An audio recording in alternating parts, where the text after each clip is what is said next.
ce geste de toi viendra mon secours.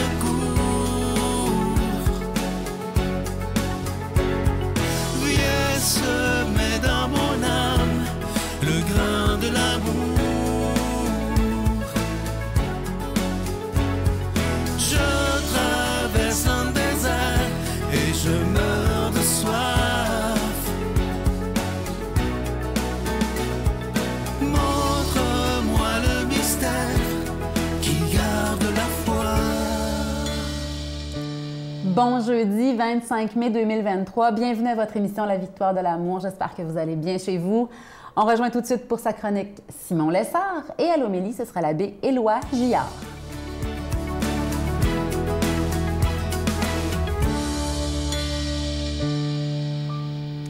Bonjour tout le monde! Alors aujourd'hui, dans ma série de chroniques sur l'Esprit Saint et surtout sur les images bibliques de l'Esprit Saint, j'aimerais m'attarder avec vous sur l'Esprit qui est comparé à une colombe. Une colombe, quelle belle image de l'Esprit!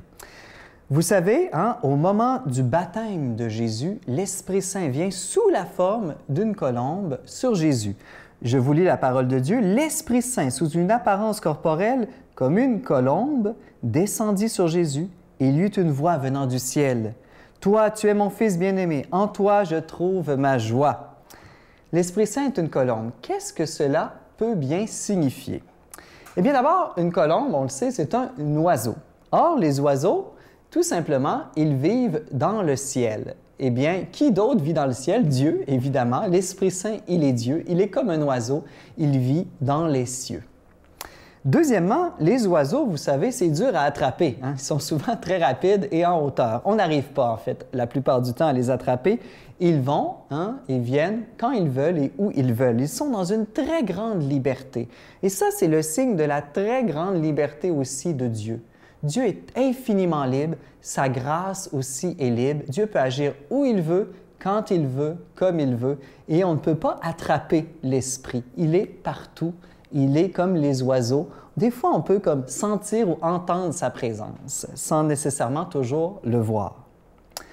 Ensuite, une colombe, vous savez, c'est un oiseau blanc. Eh bien, dans la Bible, la couleur blanche, c'est très souvent une couleur associée à la pureté. Et la pureté, vous savez, ce n'est pas d'abord quelque chose de sexuel. La pureté, c'est d'avoir des intentions droites de cœur, de faire les choses par bienveillance, par bonté, sans intention double ou cachée. Eh bien voilà, l'Esprit, il nous aide à devenir purs, toujours davantage purs et droits dans nos intentions. Il chasse, on pourrait dire, tous les ténèbres de notre intelligence, toutes les fourberies un peu de nos cœurs. Enfin, dans la Genèse, on a aussi une colombe dans le récit de Noé. Alors, vous savez, quand la terre, dans le récit de la Genèse, est recouverte d'eau, eh bien, Noé envoie une colombe à l'aventure pour voir si les eaux ont commencé à rebaisser. Est-ce que la terre, quelque part, recommence à revenir à la surface? Et il vient un moment où la colombe revient à Noé avec dans son bec un rameau d'olivier. Et c'est le signe très important de Noé qu'enfin, Dieu permet aux eaux de descendre et qu'une terre nouvelle, un monde nouveau est en train d'émerger. Eh bien, on peut dire que, pareillement, l'Esprit Saint, lui aussi, il nous aide à apporter cette paix nouvelle. Il nous annonce la venue prochaine, on pourrait dire, d'un monde nouveau, d'une terre nouvelle.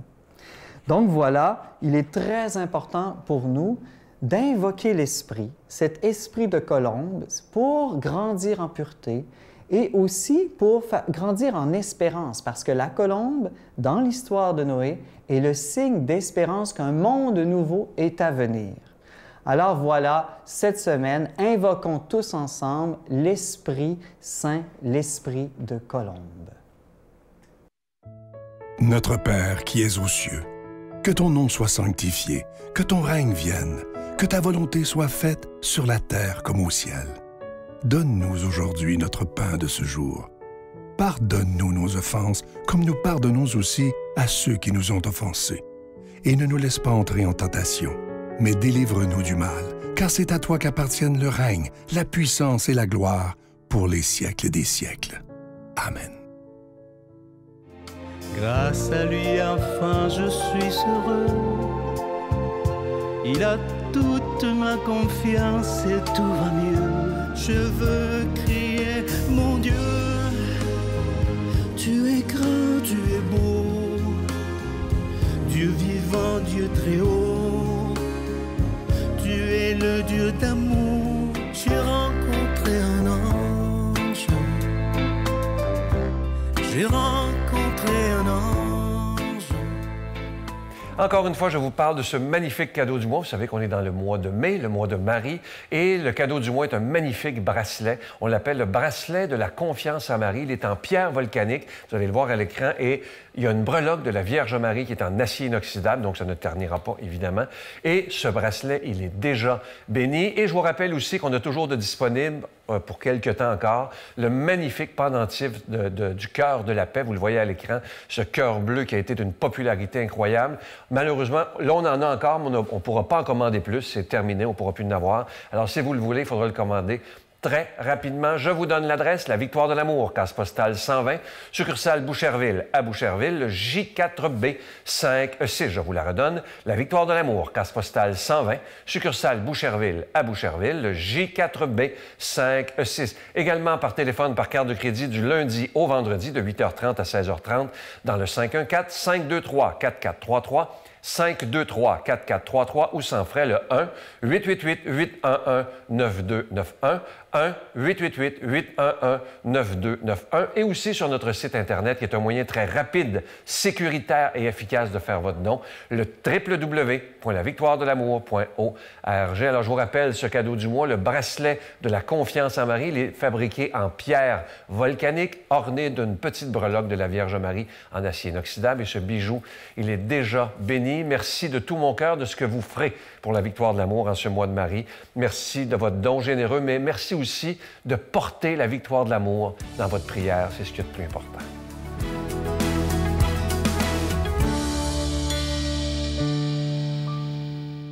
Mon Dieu, donnez-moi la sérénité d'accepter les choses que je ne peux changer, le courage de changer les choses que je peux et la sagesse d'en connaître la différence. Amen.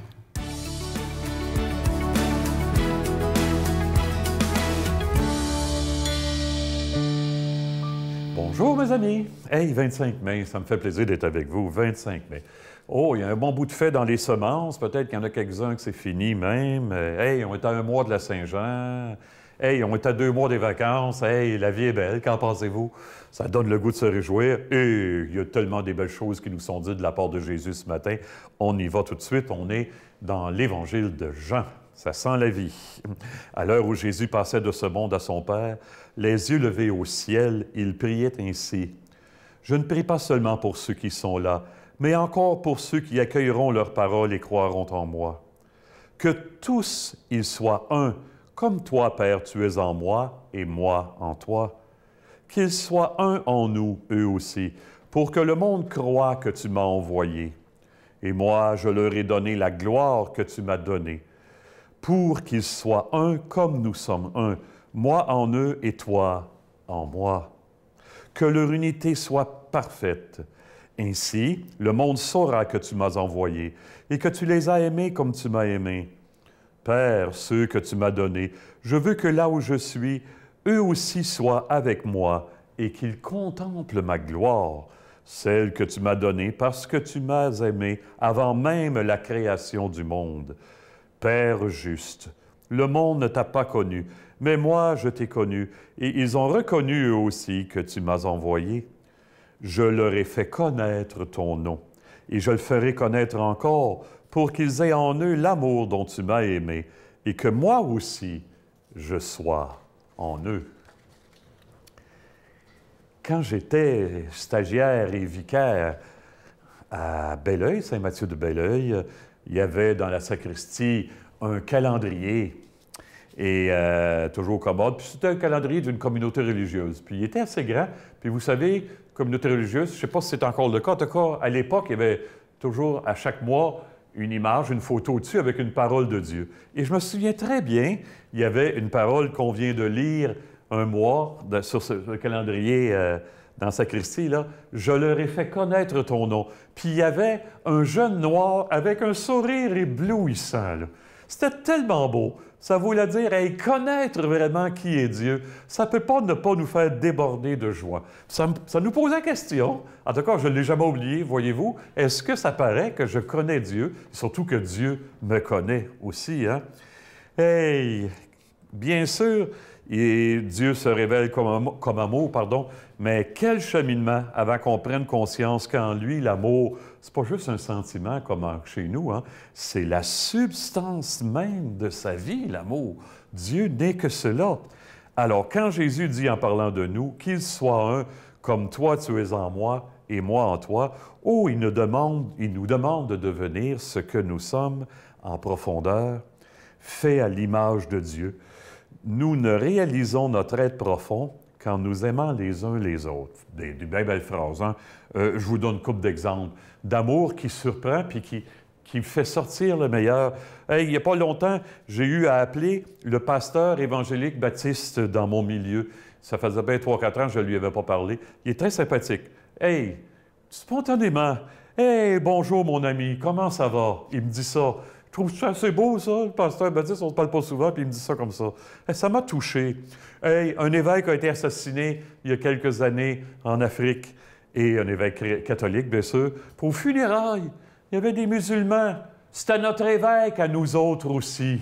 On voulait être là. Et mon Dieu, je vous assure, ça c'est fort, hein? Quand l'amour peut créer des liens bien au-delà de ce qu'on peut soupçonner. Et c'est ce qu'on attend mystérieusement, hein? Sans le savoir, c'est ce qu'on attend, voir jusqu'où l'amour peut aller. Bon, il y aura toujours un amour plus profond que nos divisions humaines à l'intérieur de nous et en nous. Nos divisions humaines trop humaines, comme disait le philosophe Nietzsche, hein? Mais soyons honnêtes, c'est loin d'être toujours évident tout ça, hein? Même dans l'Église, dans des mouvements religieux, des comités, en paroisse, même dans des rassemblements pour l'unité de la foi, oh, qu'il reste du chemin à faire. Jésus cessera jamais de nous remettre en question. Mais il faut que, entre nous, justement, les gens sentent que la foi nous habite comme une joie, puis comme un appel du Seigneur, puis il faudrait qu'ils sentent que ça soit notre plus grande passion. Et moi, quand je rencontre des passionnés de musique classique, là, oh, qu'on a de quoi se dire. Puis si vous êtes passionné de hockey, là, puis vous rencontrez quelqu'un qui l'est autant que vous, là, oh, que vous ne cherchez pas quoi dire, hein? Ça débloque tout à coup. Ainsi, les gens, nous voyant, sentaient qu'on est habité et qu'on est transfiguré en quelque part par l'amour qui nous habite. Hey, si ça ne vient pas chercher tout mon être, ça a peu de chances d'avoir l'impact, ma foi, hein? Pensons des grandes figures spirituelles et que le Seigneur nous conduit jusque-là, nous aussi. Lui qui est Père, Fils et Esprit Saint, il nous bénit en ce sens. Amen. Bonne vie. À bientôt, tout le monde. Je vous salue, Marie, pleine de grâce. Le Seigneur est avec vous. Vous êtes bénie entre toutes les femmes, et Jésus, le fruit de vos entrailles, est béni. Sainte Marie, Mère de Dieu, priez pour nous pécheurs, maintenant et à l'heure de notre mort. Amen.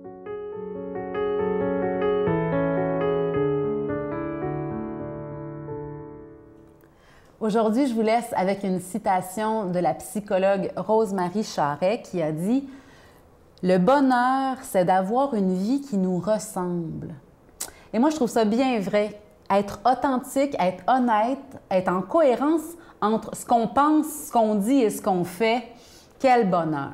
Oui, c'est possible de rester bienveillant, même si parfois on n'est pas d'accord.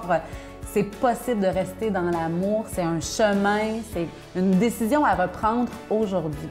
Et le Seigneur ne nous laisse pas tomber. Il veut que nous soyons authentiques pour être heureux. Bonne journée.